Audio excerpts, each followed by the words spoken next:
하나님께서 우리 교회와 가정과 또 개인들에게 분명히 말씀하실 것을 기대하는 마음으로 귀한 말씀 나누겠습니다. 오늘 여러분들과 함께 나눌 말씀은요, 창세기 13장 1절부터 마지막에 있는 말씀입니다. 창세기 13장 1절부터 마지막 절에 있는 말씀입니다. 허버트 스펜서라는 청년이 있었는데요, 한 여인과 결혼에 대해서 진지하게 고민을 하고 있었습니다.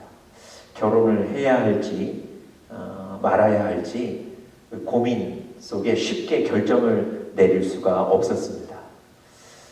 마지막에 이 청년이 결정을 내린 것이 하나 있는데요, 바로 동전을 던져서 결혼을 결정하는 거였습니다.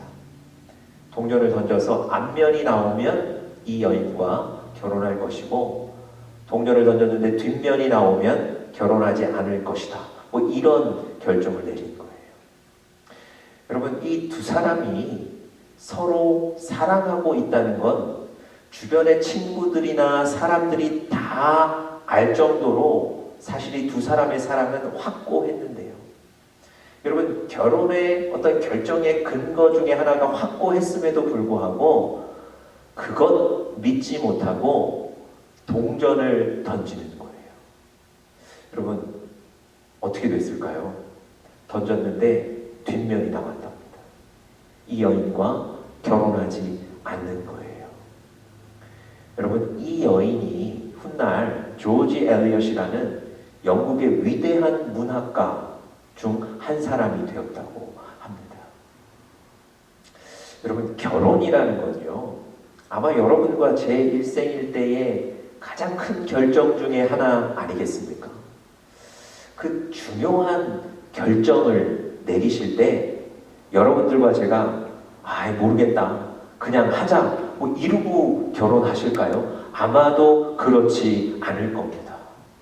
아마 여러분들도 결혼하실 때 분명한 근거가 있으셨을 거예요. 여러분, 이런 중요한 결정하는데 동전을 던져서 우연이나 운에 우리 인생을 맡긴다는 것, 우스운 얘기이기도 하고요, 또 한편으로는 대단히 씁쓸하고 슬픈 얘기이기도 합니다. 여러분, 인생을 살아가시면서 중요한 결정을 하셔야 될 때가 많이 계실 텐데요, 그때 여러분 무엇을 결정의 근거로 삼고 계십니까? 무엇 의지하고 계십니까? 여러분과 저는요, 하나님이 아들 예수 그리스도를 인간의 몸을 입게 하시고 이 땅에 보내셔서 또 십자가에 피 흘리게 하시기까지 포기하지 않으셨던, 사랑하셨던 가치 있고 귀중하고 소중한 존재들입니다. 하나님께서 지금도 여러분과 저에 대한 분명한 계획을 가지고 그 계획대로 우리를 움직여가고 인도해 가고 계십니다. 아니, 그런 귀중한 소중한 존재들이 하나님의 뜻이 아니라 우연에, 운에 우리 인생을 맡길 수 있겠습니까? 결코 그렇지 않습니다. 여러분, 하나님의 계획이 무엇인지, 하나님의 뜻이 무엇인지 그것을 따라 결정하시고 순종하실 때 하나님의 능력을 경험하게 될 것이고 결국은 승리하게 되실 겁니다. 여러분, 이스라엘에요, 새로운 왕을 세워야 하는 시기가 있었습니다. 사울은 전쟁에 나가서 전사했고요, 사울의 아들 이스보셋이 잠시 왕의 자리에 있었지만 그도 곧 살해되어 물러나게 됩니다. 이제 이스라엘 백성들이 자신들을 다스릴 왕을 추천하고 세워야 되는데요, 여러분, 얼마나 중요한 결정입니까? 그런데 이 중요한 결정의 순간에 이스라엘 백성들이 조금도 지체하지 않고 조금도 주저하지 않고 확실하게 결정을 내렸습니다. 그게 누구였습니까? 다윗이었어요. 이들이 다윗에게 가서 우리의 왕이 되어 주십시오 부탁하고요. 또 이 다윗을 왕으로 삼았습니다. 여러분, 이 중요한 결정을 내리는데 이스라엘 백성들이 주저하지 않고 바로 결정을 내릴 수 있었던 그 근거가 무엇이었을까요?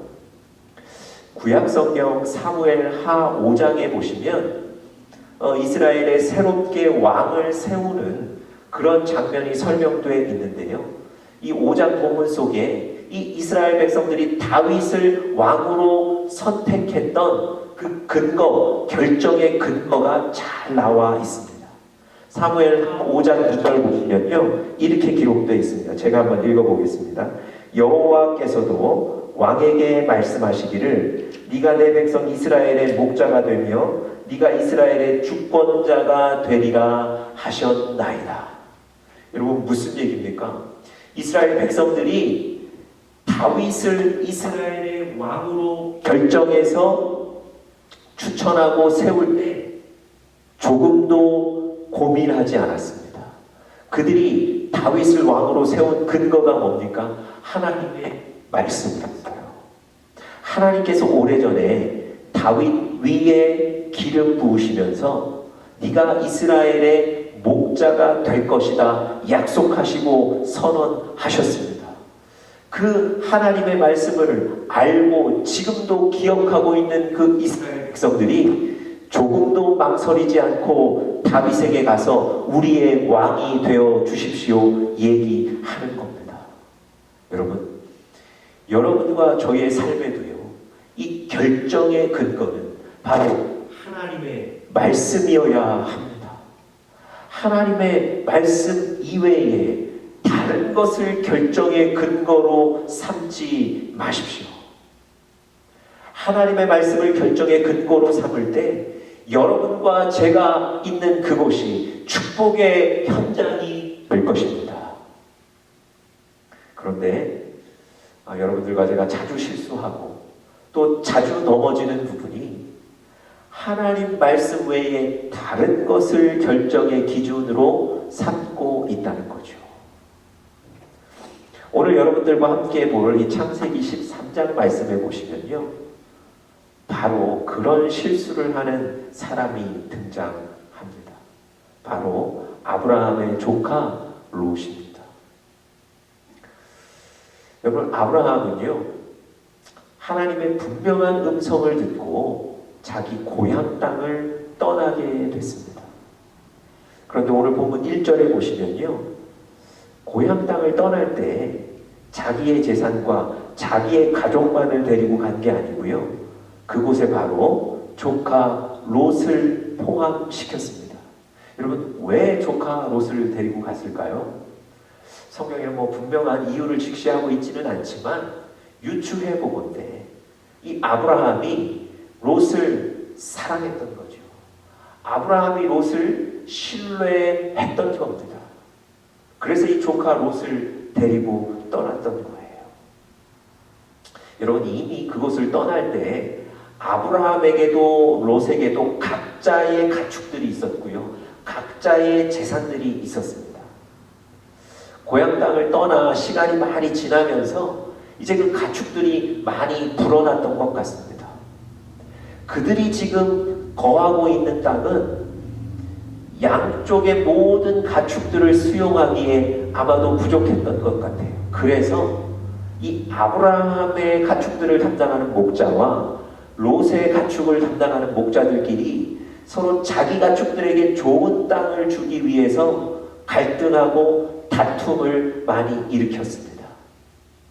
여러분, 그 사실을 보고 아브라함이 이제는 조카 롯과 헤어질 때가 됐구나 생각합니다. 그리고는 조카 롯에게 이 사실을 얘기하고 조카 롯에게 어떤 땅을 선택할지 땅의 선택권을 먼저 줍니다. 여러분, 조카 롯이 이 선택권을 받아서 동쪽편 땅을 선택하게 됩니다.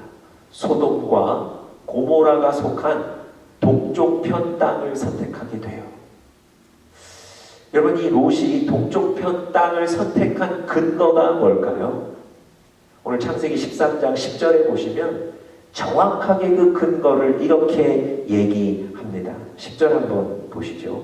이에 롯이 눈을 들어 요단 지역을 바라본즉 소알까지 온 땅에 물이 넉넉하니 여호와께서 소돔과 고모라를 멸하시기 전이었으므로 여호와의 동산 같고 애굽 땅과 같았더라.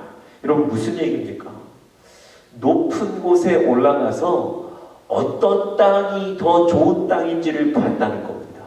어떤 땅이 내가 살아가기에 우리 가축들을 먹이기 위해 좋은 땅인지를 확인했다는 거예요. 그랬더니 동쪽편 땅을 보니까 물이 넉넉했다는 겁니다. 여러분, 물이 넉넉했다는 건 아마도 가축을 먹일 풀도 넉넉했다는 얘기일 겁니다. 바로 그곳이 동쪽편의 입지가 자기들이 살기에, 가축을 먹이기에 너무 좋았던 거예요. 그래서 그 동쪽 땅을 선택하고 그 동쪽 땅으로 떠나버립니다. 결국은 소돔이라는 곳에 이 롯과 가족들이 정착하여 살게 된 겁니다. 여러분, 이 롯이 선택한 기준, 결정의 근거는 무엇입니까? 눈에 보기 좋은 것.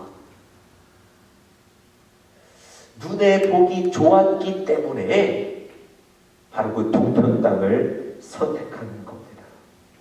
그런데요, 이 롯이 이런 선택을 한 직후에 성경 바로 그 다음 절에 하나님께서 그 선택에 대한 평가를 내리세요. 물론 직접적인 평가로 옳다 그르다를 얘기하신 건 아닌데, 사실 이 13절 말씀을 보시면 하나님의 분명한 평가라는 걸 알 수 있습니다. 13절 한번 같이 보시죠. 13절 이렇게 기록되어 있습니다. 소돔 사람은 여호와 앞에 악하며 큰 죄인이었더라. 여러분, 우리가 창세기 13장을 읽으면서 롯의 선택이 뭔가 마음에 불편한 이유가 바로 이 구절입니다. 바로 이 구절 때문에 그래요. 여러분, 소돔을 선택한 그 롯에게 하나님 뭐라고 말씀하십니까? 소돔에 사는 사람들은 악하다는 거예요. 소돔에 사는 사람들은 하나님을 섬기지 않는다는 거예요. 여러분, 하나님 이 구절을 왜 말씀하셨을까요? 이 구절을 통해서 여러분과 저에게 롯에게 하고 싶은 얘기가 무엇이었을까요? 여러분, 롯은 눈에 보이는 대로 좋은 것을 선택하고 결정했는데요, 하나님은 그것이 안타까우신 거예요. 하나님은 그 사실이 안타까우셔서 얘기하십니다. 영적인 기준이 필요하다는 거예요. 하나님의 말씀이, 하나님의 뜻이 기준이 되었어야 하는데, 하나님의 영적인 말씀 뜻 없이 눈에 보기 좋은 것 선택한 그 롯, 안타까우신 거예요. 여러분, 롯의 삶에는요, 하나님이 우선되지 못했습니다. 여러분, 우리 사람들이 살아가면서 결정의 근거들이 바뀐다고 합니다. 유년기, 청소년기, 또 청년기, 장년기. 여러분, 유년기에 결정의 근거는 뭔지 아십니까? 어린 아이들은요, 좋은 것 선택한답니다. 마음에 드는 것 선택한답니다. 기분 좋은 것 선택한답니다. 여러분, 한 아이가 TV에서 동물원을 보다가 너무 좋아서 엄마 아빠에게 동물원 가자고 졸랐습니다. 바쁜 엄마 아빠가 정말 큰 맘 먹고 휴일에 아이를 데리고 동물원에 갔습니다. 그런데 휴일이라 그런지 동물원 앞에 사람들 줄이 너무 길었어요. 이 아이가 점점 짜증을 내기 시작합니다. 10분이 지나고 20분이 지나고 날은 더워오고 이 아이가 집에 가자고 조르기 시작하고 아예 울어버립니다. 조금만 있으면 우리 차례가 되는데 이 아이가 그렇게 보채는 거예요. 여러분, 이 아이의 기준은 뭡니까? TV에서 동물원 봤더니 좋은 거예요. 그래서 동물원 가자고 결정한 거예요. 그리고 다시 집으로 가자고 결정한 이유는 뭡니까? 더운 거예요. 기다리는 것이 짜증나는 거예요. 여러분, 이렇게 유년기에는 그저 좋은 것 선택하는 거예요. 여러분, 우리가 잘 알지만 이렇게 그저 좋은 것, 눈에 보기에 좋은 것, 기분 좋은 것 선택하는 거, 옳지 않다는 것 누구나 잘 알고 있는 것 아닙니까?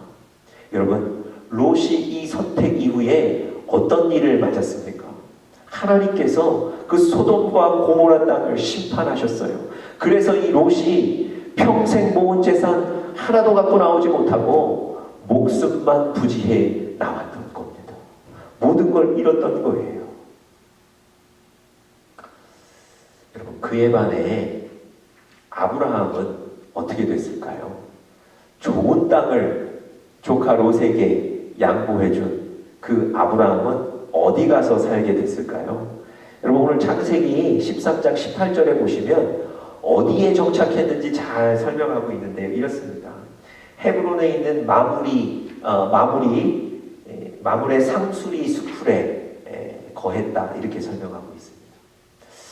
여러분, 아브라함도 어디 가서 살아야 되나 이제 고민했을 텐데요. 아브라함이 바로 이곳을 선택한 이 이유, 어떻게 이곳을 찾아갔을까요?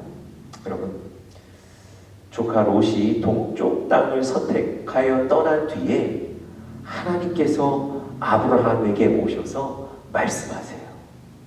하나님 이런 말씀하세요. 눈을 들어서 너 있는 곳에서 북쪽과 남쪽 그리고 동쪽과 서쪽을 바라보라. 보이는 땅을 내가 너와 너의 자손에게 줄 것이다 말씀하세요. 너는 일어나서 그 땅을 종과 횡으로 다녀보라. 내가 그것을 너에게 주리라. 여러분, 하나님은 반드시 여러분과 저에게 말씀하세요. 우리에게 결정의 근거가 필요할 때, 우리가 중요한 일을 결정해야 될 때 하나님은 여러분과 저에게 반드시 말씀하세요. 여러분, 좀 실망할 것 같고 힘을 잃었을 듯한 이 아브라함이요, 하나님의 음성을 듣고 다시 일어나 땅을 찾아 나서고 그래서 도착한 곳이 바로 헤브론 마물의 상수리 나무 아래입니다. 여러분, 아브라함은요, 하나님의 뜻, 하나님의 계획, 하나님의 말씀을 근거로, 결정의 근거로 삼고 사는 사람이었습니다. 여러분, 아브라함이 조카 롯과 헤어져야 하겠다는 결정을 내릴 때도 마찬가지예요. 여러분, 창세기 바로 12장 앞장을 보시면 하나님께서 이 아브라함을 복의 근원이라고 칭하셨습니다. 그를 복의 통로로 사용하실 거라는 얘기예요. 그를 통해서 다른 사람들에게 복 주실 거라는 겁니다. 여러분, 그런 아브라함이 이 조카 롯과 가축을 위해 좋은 땅 차지하기 위해 분쟁하고 갈등할 수 있겠습니까? 그 복의 근원이라는 그 하나님의 말씀이 자기 인생의 근원, 결정의 근거가 되는 거예요. 그래서 좋은 땅 차지하는 그 우선권도 조카에게 먼저 주는 겁니다. 오늘 그 13장 7절에 보시면요, 그곳에 이미 원주민들이 함께 살고 있었어요. 하나님께서 자기를 복의 근원이라고 말씀하셨는데 자기를 통해서 복 주실 텐데 조카 롯과 분쟁하는 모습을 그 이주민들에게, 원주민들에게 보이는 것이 옳지 않았어요. 그래서 양보하는 겁니다. 여러분, 아브라함은요, 하나님의 뜻, 하나님의 계획, 하나님의 말씀을 결정의 근거로 삼고 살아가는 사람이었는 줄 믿습니다. 여러분, 여러분과 제가 바로 이런 믿음의 사람 되어야 될 줄 믿습니다. 말씀이 여러분과 저의 삶의 근거가 되기 위해서 여러분, 지금 말씀을 읽으셔야 합니다. 말씀에 집중하셔야 됩니다. 여러분, 기도하며 결정의 근거를 말씀에서 찾으실 때 하나님이 아브라함에게 찾아오셔서 말씀해 주셨던 것처럼 여러분과 저에게도 말씀하십니다. 여러분, 지금 어려운 시기 무언가 또 결정해야 될 사항들이 있으실 수 있습니다.